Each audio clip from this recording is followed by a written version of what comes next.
All right. I'm going to be honest with you. Okay. I've already had 2 brewskis. Lovely. That's great. So, maybe a little bit more animated than usual. So, might mean more editing for you, turning my mic down, because I'm already louder. I can see it turning orange. So, we'll see what happens. But anyway, because I've already had a few brewskis, that leads us to our beer of the week, the Founders All Day IPA. This is not what I was drinking earlier, but it's what I'm going to drink now. It's called the All Day IPA. 3 beers. What?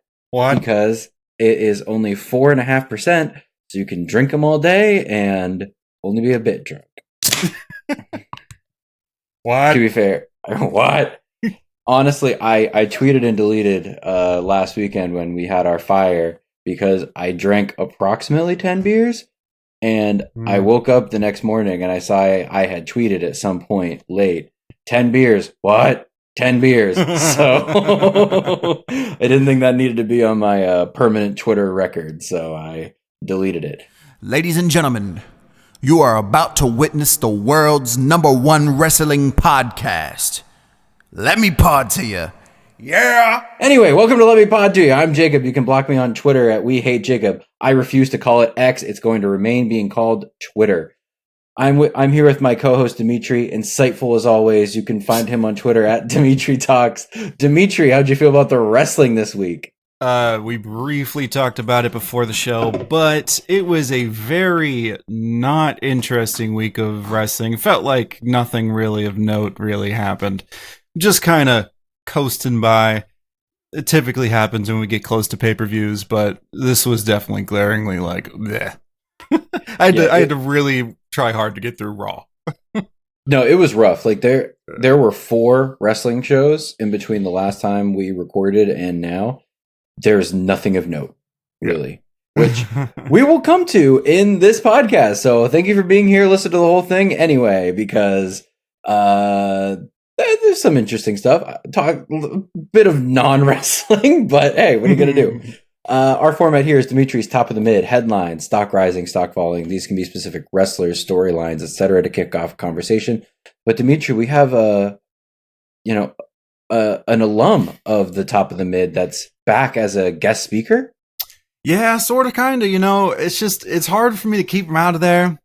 He's kicking ass. We're talking about Dom Mysterio here, if you couldn't tell. My man, Dirty Dom, used to be like undefeated when it comes to Top of the Mid. Then I, gave him a little graduation ceremony because he was hanging out in the main event scene.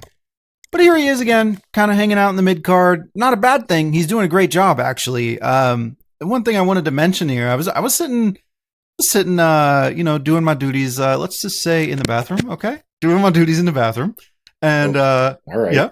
Doing the things, you know what I'm saying? You're hanging out, having a good time, scrolling through Twitter. You know how you do when you sit on the sure toilet. You want this on the podcast? Yeah. This is going to be on the podcast. This is what we do as men, We sit on the toilet, we scroll through Twitter, we go look at, if you still got Bleacher Report, maybe you look at it. I don't look at it, but you just scroll, maybe pop on a YouTube video, some, you know what I'm saying? But I'm doing that, right? Jacob, come on now. Don't act like you don't do it. You can tell that we don't have families yet. Like we're just married. There's no kids that are like knocking that door down. Nope, I'm chilling, man. I'm chilling there, and I'm doing my thing, watching YouTube, Twitter, and then I'm sitting there. I see something about wrestling. I see something about heels, and I'm sitting there thinking about Roman Reigns. I'm like, yeah, no, in the WWE, he definitely is right now the unquestioned #1 heel in the business. But then when you look at the list, when you think about the heels in the WWE, who's the second biggest heel? It's Dom. It's got to be Dom. That's crazy. I guess I'd say it's like the Judgment Day as a whole. Yeah, but Dom is the heeliest heel of that entire group. Yeah, he gets so much heat every week, and it's just been so solid. I just can't believe he's got to this point where, I legitimately feel like he's the second biggest heel in the company, and he doesn't even have to do that much. Like, he just put him in front of the crowd, pretty much. Like, I saw a video this week, actually. I may have been doing what you were describing. And he was on some radio show, and they were taking callers. And this guy called in, and he was like, have you seen this video? Uh-huh. I'll see if I can find it and link it in the show notes. But this guy, he's like, "Hey, my name's blah blah blah. I just want to, first of all, Dom, I want to say like it's really impressive to see like how far you've come from where you started. Because like honestly, I wasn't that into what was going on, but I'm really digging what it is. But my kid has a question actually. So like then it's like kid voice. How's it feel to be Rhea's bitch?" So good. And Dom laughs so hard. And he's like, "You know what? It feels great to be Rhea's B because I'm in this great position in the Judgment Day and like I get to do all this stuff." I was like, this man just gets it. Like he gets it. He gets it's a character. He gets what he's doing. I just sent in our little chat thing. Have you seen the Wanted Dirty Dom shirt that's out there now? Yeah. I want a Dominic Mysterio shirt. Me too, man. What the fuck is that about? What has happened? I don't know, man. Like, it's crazy. it's absolutely crazy. I'm glad you picked Dom for this because he deserves it.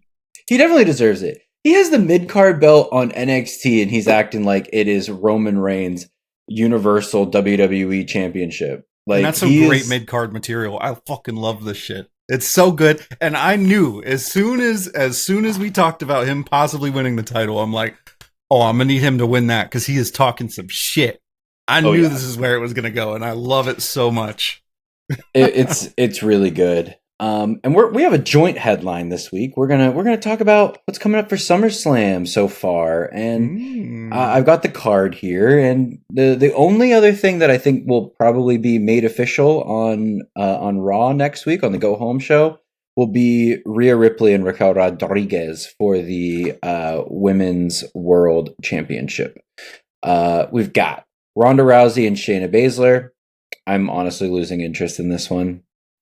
Yeah, they haven't carried it too well after the initial little spat they had. What? Ronda Rousey hasn't been able to carry a feud? I'm shocked. I was really intrigued at the beginning. You know that. I thought it was... I was like, oh, this is going to be good. It seemed like they had good chemistry off the bat. I was like, okay. But nah, it really hasn't. The only thing that would really make me care about this is if they brought out like the fight pit thing that they sometimes do for the MMA people. Uh-huh. Like, I think they should. Yeah.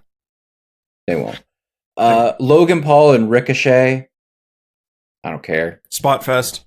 That should be on SmackDown. Honestly, it should be on SmackDown. Yeah, they're not going to put a Logan Paul match on SmackDown, though. They're paying too much money. They're not. Cody Rhodes and Bork Laser. There's still no gimmick or stipulation? Which I'm like... You know what? Okay, did you like watch Raw in its entirety? This is a good question for you. I did. Okay, so I like watched it, but I like fast forwarded through some things because I was like, oh man, this is slow. So Cody came on the screen. God bless you, Cody. I said I'm a fan now.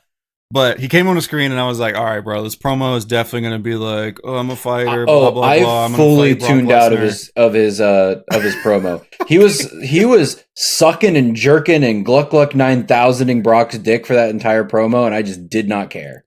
Yeah, okay, so that's what I assumed would happen. I literally fast forwarded through it, and I'm like, probably didn't miss anything. So, sounds like I didn't miss anything. No, I did not care at all. Like, he was doing the whole, like, Brock Lesnar has been the dominant force in WWE since 2004.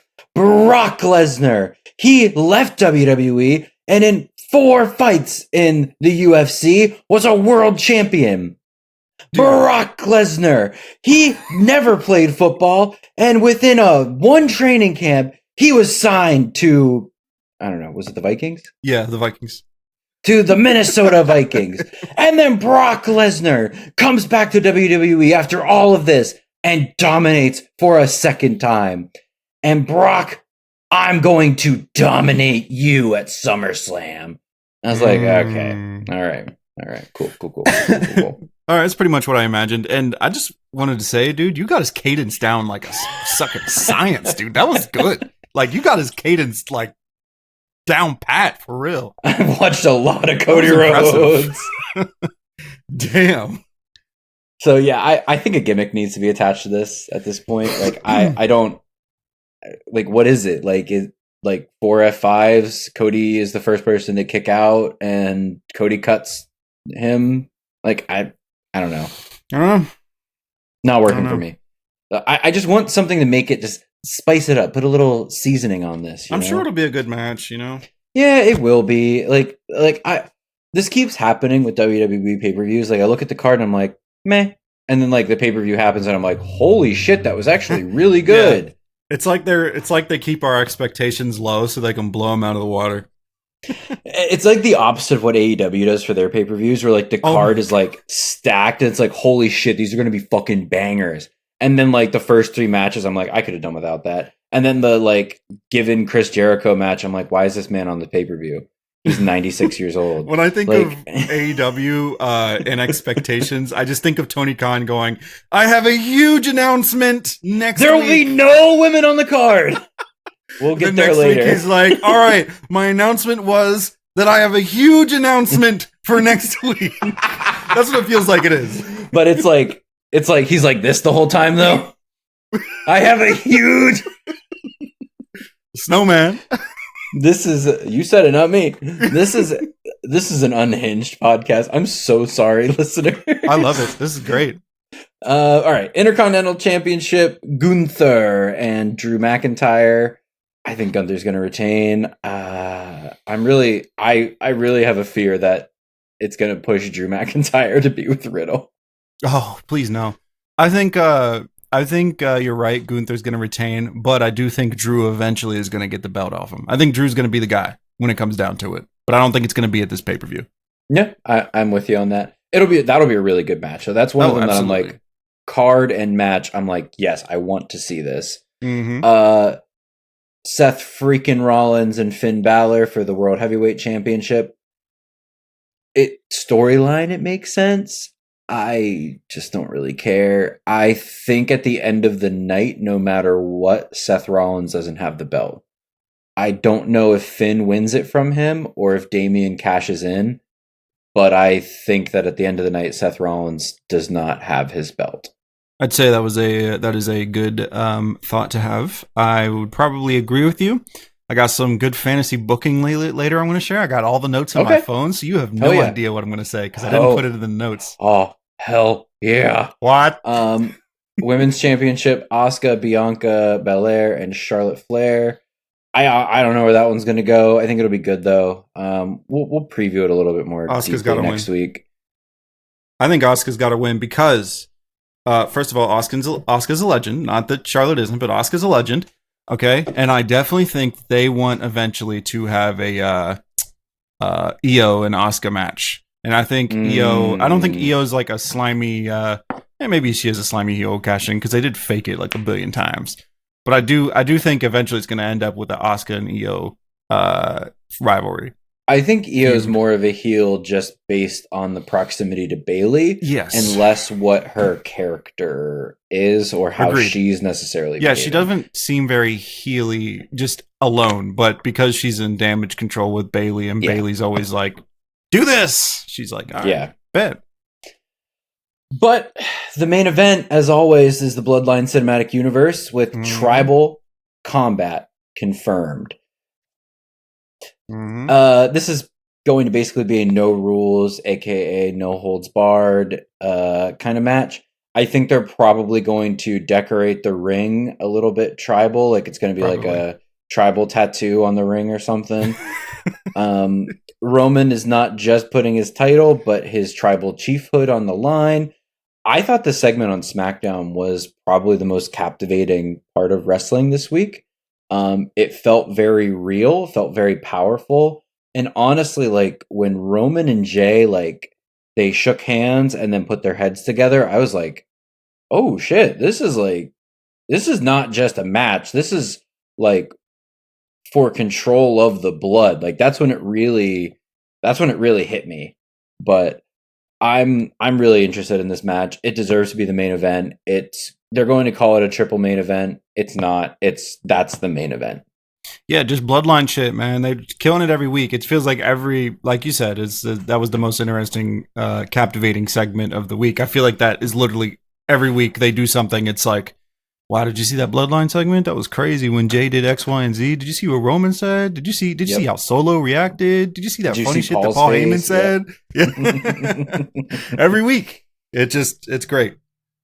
Speaking of Paul Heyman, I don't remember where I saw it, but there was an article I saw this week that was like a fan post that was like, if Kenny Omega left AEW for WWE, how would you fantasy book him? And it was like, I would keep Kenny Omega on ice until Roman loses and then takes time off, so that Paul is also kind of in the wilderness, needing a big, strong guy to protect him and someone who can't talk to manage. And that's when I would bring Kenny out as a big outsider heel and have Paul talk his shit for Kenny and have Kenny get the belt at whatever the big pay-per-view is that comes up.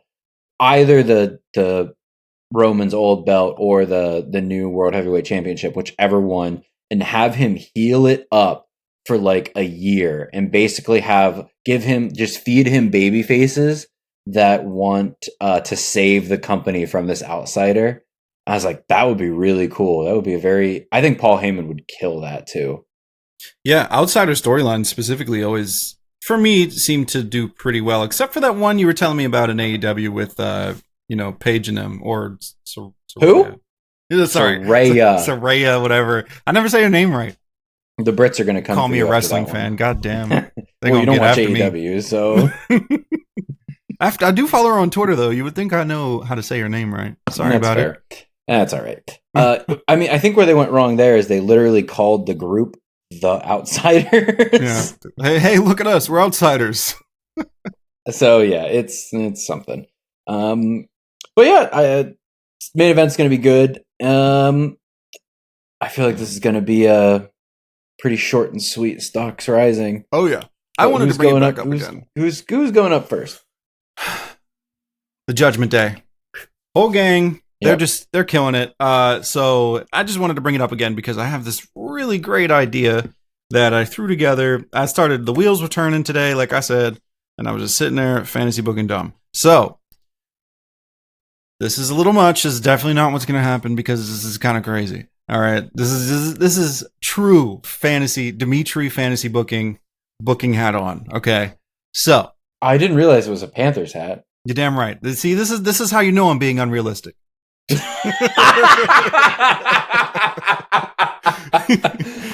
Just wait till football season starts and you start dropping in your Bryce Young is gonna win the MVP hot takes. Bryce Young is the Roman Reigns of the NFL. But sensational. If I were to fantasy book Dom, here's how I would do. Okay, so Finn first wins the belt off Seth. I think we agree that Seth is probably going to lose the belt. But in my story here, Finn loses the belt off Seth. Okay. Things go decently well a little bit for the Judgment Day. Okay. There's no cash-ins. That's what I was going to ask. Is Damian cash in on Finn? Not right away. There's no cash-in. Everything seems good. Okay. Priest starts to grow impatient because Finn has the belt and he wants the belt. He can't go after Roman. He's not going to go after Roman. So eventually he's like, you know what? We got to do something. So he enlists the help of Dom. And he's like, hey, next pay-per-view, Finn has a match against whoever. And we're going to make something happen. So next pay-per-view comes along. Guess what happens? Dom interferes. Okay. Whoops Finn's ass at the end of the match. Does his thing. Out comes Priest. Pin. Cashes in. Pin. Priest gets the title. Celebration between Dom, Priest, Rhea. Finn's pissed. Actually, Finn gets his ass beat like mercilessly, and he's written off TV. Okay? No more Finn for a little bit. So, where do we go from there?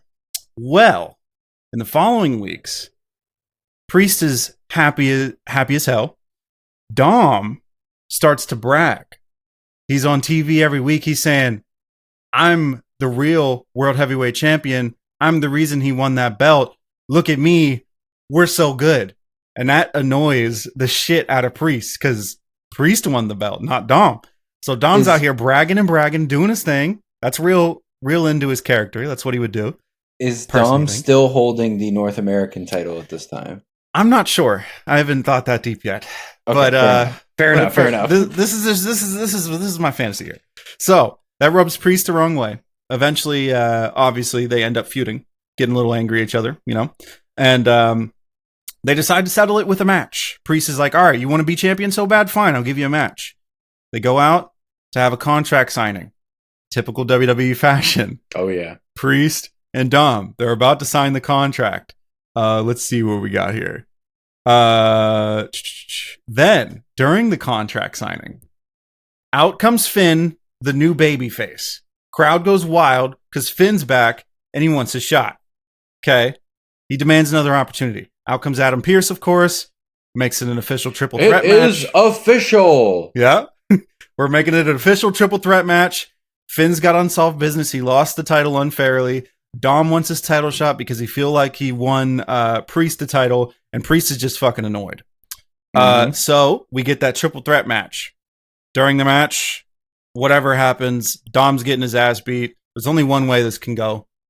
Dom wins the World Heavyweight Championship, not because he whipped anybody's ass, but because the other two beat the shit out of each other. No, because Rhea saves the day for Dom and holds it down and wins him the title. Now Dom's champion, Rhea's champion, and the other two of the Judgment Day members are pissed. So that's a full breakup.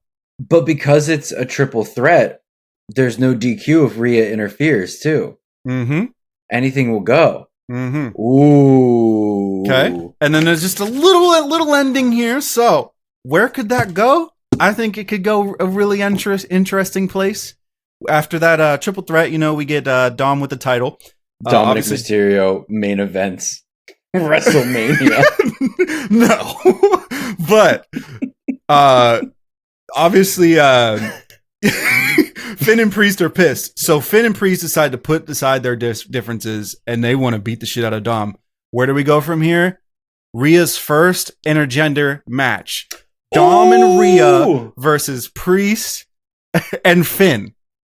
Just to squash some beef. And who knows who wins that match? Probably the baby faces, which in that case would be Finn and Priest. But that would be Rhea would kick both of their asses. Oh, she would for sure, but I don't know if they'd win. No, Rhea would riptide the shit out of both of them boys. How you feel about my fantasy booking? Very good. Good Thank hat. You. Yeah, good hat. That's some good shit. Hell yeah, Bob. That was fun. I like where you went with that. Yeah, good shit. Hire me, WWE. Dominic with the World Heavyweight Championship would be something else. I would love that. You already know I'm a fan of that. I know he's technically not ready, like in ring wise, as a lot of other people are. But like, shit, if you made him champion, the heat he would get. Oh. I want to see it. I'm sorry, I want to see it. You could honestly book that all the way to a Rey Mysterio, Dominic Mysterio match for the World Heavyweight title. You could, yeah, definitely. That'd be fun. That would be fun. This is something I never thought I would say. Okay. Stock rising, Corey Graves. You never thought you'd say that? I like Corey Graves. I don't really care for Corey Graves in general. I think he's hilarious. I think he goes a little bit too much on the I'm the heel commentator kind of thing. It's like, okay, it's like funny to a point, like with the Dominic Mysterio stuff, how he drives that point home of like, oh yeah, he was in prison. But like he's just so much of a heel commentator sometimes that like it's a little bit overboard and it's a little too much. But he has been carrying the commentary on Raw. Oh, yeah. Kevin Patrick, you need to go backstage, buddy. I'm really sorry, pal.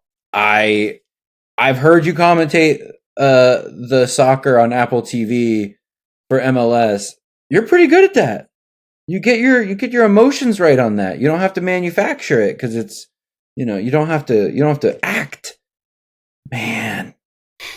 He's just not a lead commentator. He just doesn't have it. I just don't think he has. I feel the bad sauce. though, because he seems like such a nice dude. Like he just gives absolutely me, like, positive does. vibes. Such good positive vibes. Yeah. If I was WWE, I'd honestly be looking at swapping the main commentator guy from NXT with Kevin Patrick. That guy is awesome. He hits his marks every single time. Like when I watch NXT, I'm actually interested in what I'm seeing because of that commentator. He makes me interested in what's happening. He knows exactly what's going on. He can call the moves. He can call the shots. He knows what's happening. Anyway, this is Stock Rising Corey Graves, not a stock falling Kevin Patrick. Corey Graves' Ludwig Kaiser impression was amazing. I'm gonna have to go back and listen to it because I didn't even catch it. You didn't listen to it? I didn't catch it. I'm gonna have to catch it. Oh my god. Ludwig Kaiser had a match with Drew McIntyre on Raw, and Corey Graves is like, we need to start sticking up for Ludwig Kaiser. And you know what? If he was on commentary right now, here's what he'd be saying. I am Ludwig Kaiser, and I work at the behest of the ring general Gunther, and we are going to chop some chess. Hey. But he does it for like 5 minutes. Oh, that's hilarious. It's so good. I have a link. It will be in the show notes if you missed it like Demetri. But it was so funny. Like the last hour of Raw I watched the next day. And so that was like one of the first bits that like kind of was on that last hour of Raw. And that started happening. I was like, what? What? So I rewound it, started up, and I was like, Corey Graves is doing this right now? That's all right. I'm not mad about it. It was really fun. So props to Corey Graves. Thank you for doing something to try to make Raw interesting. Let me, you were talking about Corey Graves. I was just thinking about this Corey Graves moment from a couple months ago. It was fucking hilarious. So do you remember when Rhea Ripley reposted something on Instagram and it was a picture of a fan had of her, except there was a white substance all over the picture? Did you ever see that? I did not see that. Okay. It was a white liquid substance, to be clear.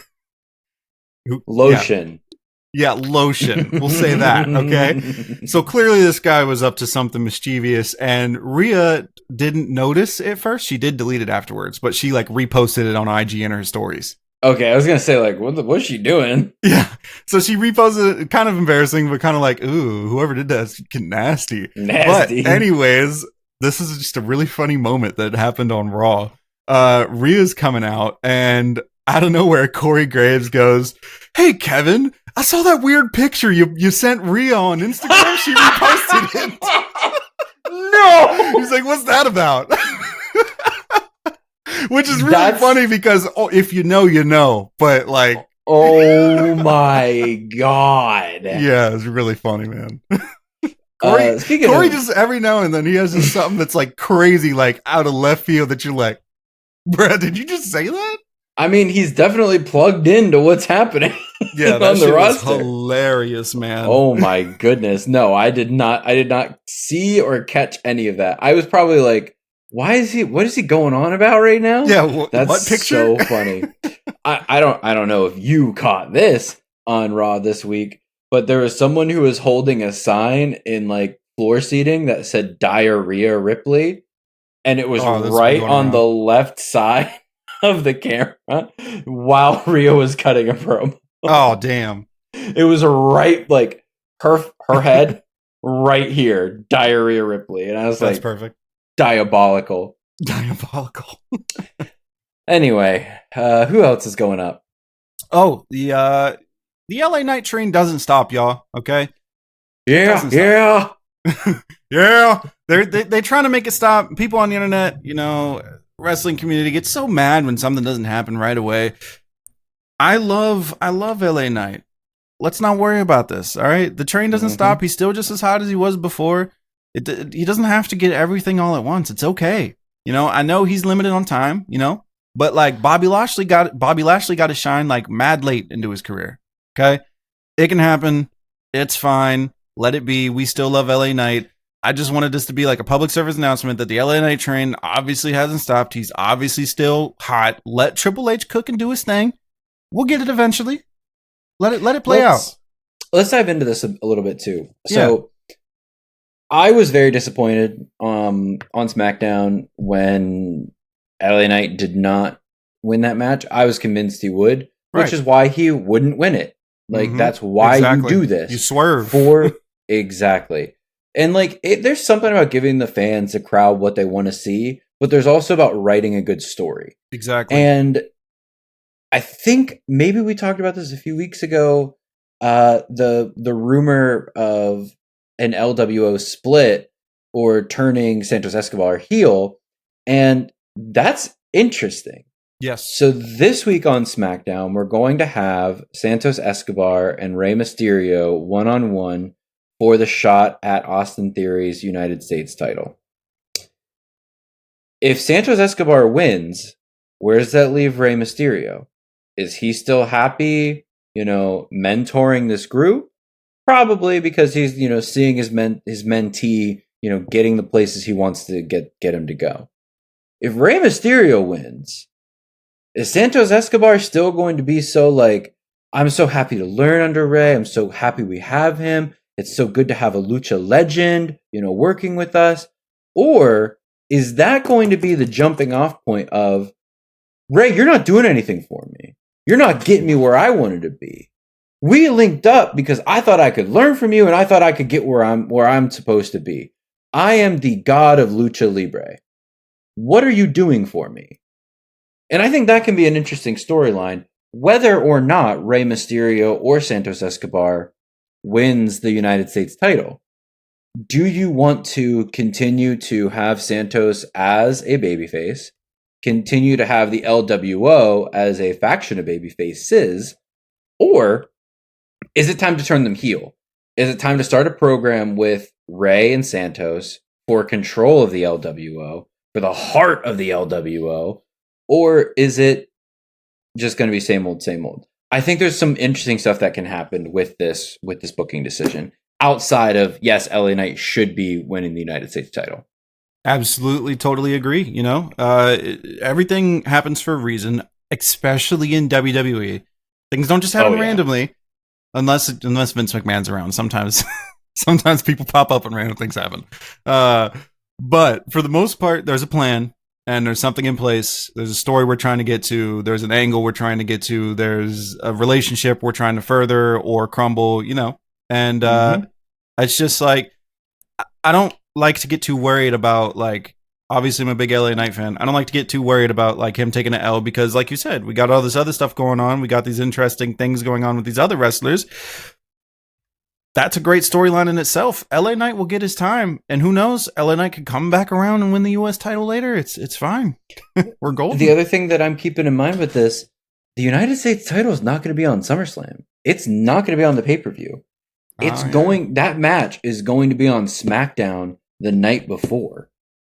Good point. And would you really want LA Knight to win the title on a SmackDown? I'd be happy as the title, but like I want to see him. I want to see him get his flowers on the pay-per-view. Yeah. What is 1 month after SummerSlam? Payback. There's another pay-per-view 4 weeks after SummerSlam. If Austin Theory retains on SmackDown, LA Knight, he's gonna say, "I'm front of the line. I've been LA Knight. Yeah, this crowd wants LA Knight to have this title." Like, he's going to come out and cut a promo on that following SmackDown after SummerSlam, and he's going to demand that it's his title shot. Imagine how much everybody's going to want him to have his shot, especially when he's out there talking about how he deserves his shot and nobody's giving him like the right opportunity. Exactly. Yeah.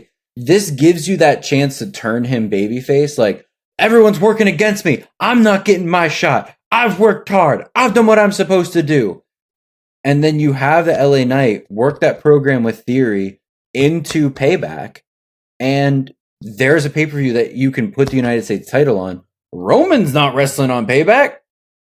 That's not happening. Kevin Owens has a cracked rib. He's going to be out for 4 weeks. He's probably not going to be ready by Payback. Like, there's room on that card that's the card to do it on. That's where I'm at this point. I would agree. And I just got to say, this is a great fantasy booking episode, man. We are really just putting is. together some shit. Maybe that's the title this week. Anyway, I am excited for wrestling where they're not wrestling. This Sunday on Celebrity Family Feud, we have the WWE men versus the WWE women. The teams are The New Day, including Big E, Seth Rollins, and Dolph Ziggler versus Alexa Bliss, Becky Lynch, Liv Morgan, Bayley, and Natalya. This is going to be heaps of fun. Yeah, definitely. We haven't seen some of those people in so long. I know, right? Like, I miss Alexa Bliss. I miss too. Big E. Like, Dolph Ziggler, like, he's actually very funny. Like, he's a very funny dude. Bro. I'm a big Dolph Ziggler fan. Like, I'm very interested in, like, Becky and Seth being on opposite sides. They're probably going to line them up. Are you familiar with Family Feud? Are you familiar with the game? Relatively. Okay, so I bet they're going to put Seth and Becky in the same kind of slot on the podiums, so that when there's like a face-off at the front for like the first thing, they're going to be against each other. They're definitely going to do that because that's money. Is Bayley going to be in character? Is she going to call Steve Harvey an idiot? Like, I hope so. It's going to be really fun. I'm so excited to this, to the point that I went on my YouTube TV and I set it to record because I really want to watch this. Hell yeah. I actually might watch it too. You might have me pop it in my YouTube TV real quick. Get that shit recorded. It just looks fun. I'm really into it. I like seeing these people doing things outside of wrestling. Like, again, this week I saw a clip from when Xavier Woods had his show on G4, and he was like saying like, the first round is going to be trivia, the second round is going to be something else, and the third round is going to be throwing strange objects into big holes. And Seth and Becky were both on it, and Seth goes, you can see him in the background go, well, I'll be good at that. I've got some experience with that one. And Becky loses it laughing. Like, absolutely loses it. Like, I love them together. Like, anytime I've seen them do like great. Promotional material, interviews together, they like, I love. So I love them together. Like, it's very good. Good stuff. Hell yeah, wife guys. Big wife guys. Wife guys, stand up. And wife guys are not stocks falling. We're always stocks rising. Damn right. But Demetri, whose stock is going down? So you sent me that little Street Profits article talking about how they. That was interesting, wasn't it? Yeah, they may be interested in like a change, and that like WWE may have like fumbled them a bit over the past year. Interesting thoughts here. I didn't even really think about it that much before I read the article because I do love the Street Profits, but I didn't notice that they haven't been like utilized that much until I read the article and I was like, I didn't notice that it had been like, in their opinion, since SummerSlam last year. Yeah, because they were in that weird Fatal 4-Way that didn't mean anything. That Fatal 4-Way tag team match at WrestleMania. I don't even remember off top. Who else was in it? Ricochet and the big bald guy, Braun Strowman. Viking Raiders, maybe. Who knows? Doesn't mean anything. It literally didn't. Yeah, very interesting. It's weird that they haven't been utilized that much. I understand, like maybe they might not have anything creatively for them, but like watching Montez do that flip outside the ring, like when he jumps and front flips over the ropes, that shit's crazy. And like Angelo is making some major strides. I think they're just great TV. It's very strange that they haven't been like featured more prominently, and we've seen more of like, I don't know, the Viking Raiders. You know what I mean? Yeah, very strange. So they are on SmackDown now, which is definitely part of that. And I think SmackDown's tag team division is a little bit weaker. Like, it's basically been Yes Boy. Can't remember their name. What's her name? Pretty Deadly. Yes. It's been basically Pretty Deadly having a program with the Brawling Brutes. with the Brawling Brutes, and those are like the two tag teams that are on SmackDown, and then you'll have the occasional Sami Zayn and Kevin Owens showing up. But yeah, why aren't the Street Profits involved? Is it because they're not in a faction and Triple H only likes factions? Maybe who knows? Maybe they were trying to give them like a hard reset to where we don't feature them very often, and then they, like the article was talking about, maybe come back, different character, kind of different attitude. That works sometimes when you take a long time off and then you come back kind of refreshed as like a different, so essentially like a different person, different persona, different take on things.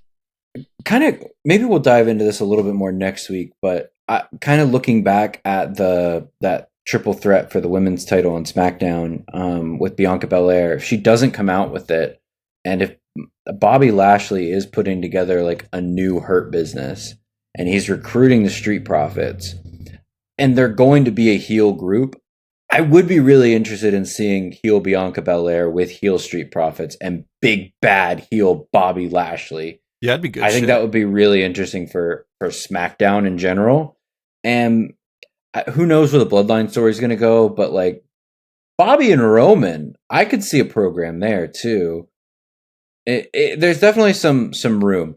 That Fatal 4-Way showcase was the Street Profits, the Alpha Academy, thank you, Viking Raiders, and Ricochet and Braun Strowman, aka Big Bald, Little Bald, aka Too Bald, Too Furious. Interesting. And it was a nothing match. It was still light out during it, so it was early in the card. Those always look funny when it's light out and it's an outside show. It's really awkward. Yeah, it doesn't look great. Like the lighting, it's just weird. I don't know. Like when Edge and Finn Balor had their Hell in a Cell, came out with the big ass like mask and shit and all that. Yeah, and like I kept thinking the whole time, this would look so much better if it was dark. Yeah, absolutely. If it was pitch black in the arena, and then you have like the pyro and Edge coming out through the floor, like that would have been so much cooler. So good, yeah. It was still really cool, but it would have definitely been cooler. This is what you get for going to the West Coast, WWE. Idiots. There we go. All right. This is a short week this week because the wrestling kind of sucked, but last stock falling, AEW's booking of the women's division. Big ol' yikes. We're coming back around to, is Tony Khan afraid of women? More at 8.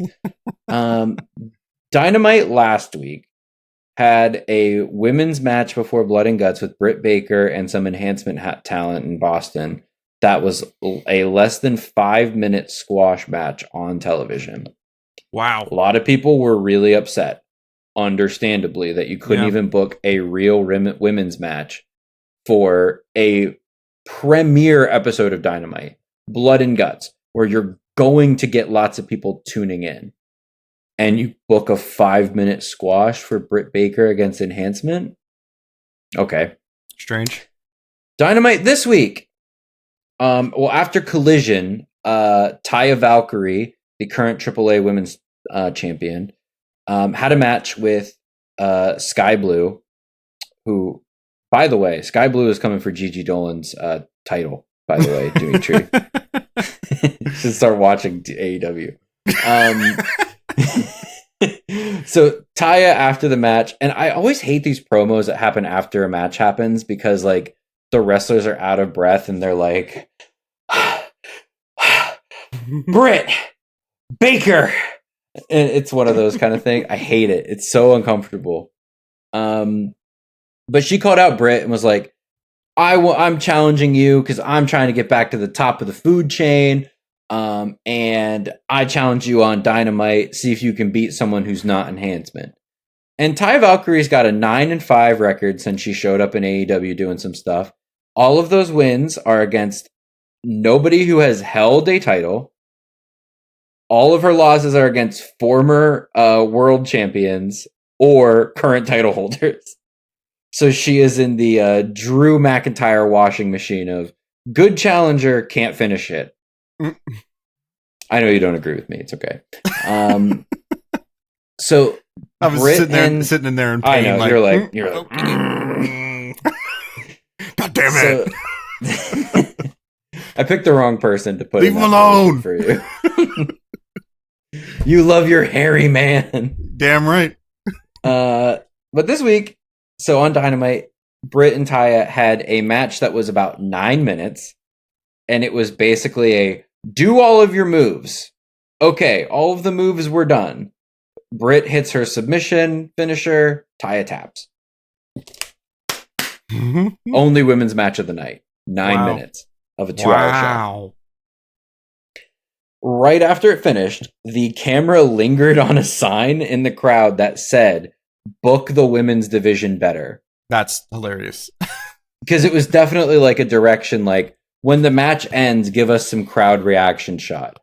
Crowd didn't care, and we got this book the women's division better sign. Wow, and I agree. Poetic. Like, you've got this very strong women's division, and if it were booked properly, you could definitely rival WWE in what you do in terms of booking women. They've built it up so much better because when it first started, the women's division in AEW was basically non-existent. It was so garbage.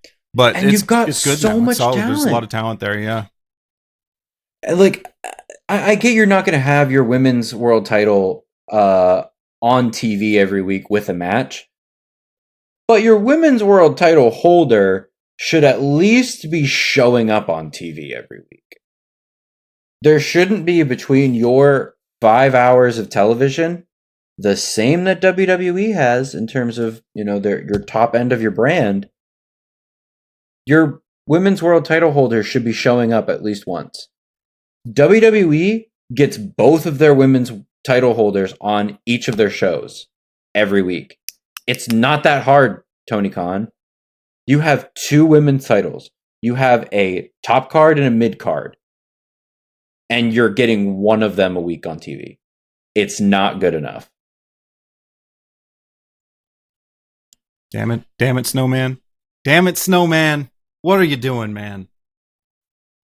He's just obsessed with booking like similar matches, honestly. Like the last 3 weeks on Dynamite, we've had some form of Darby Allin and Swerve Strickland and Darby's son, who is Sting's grandson.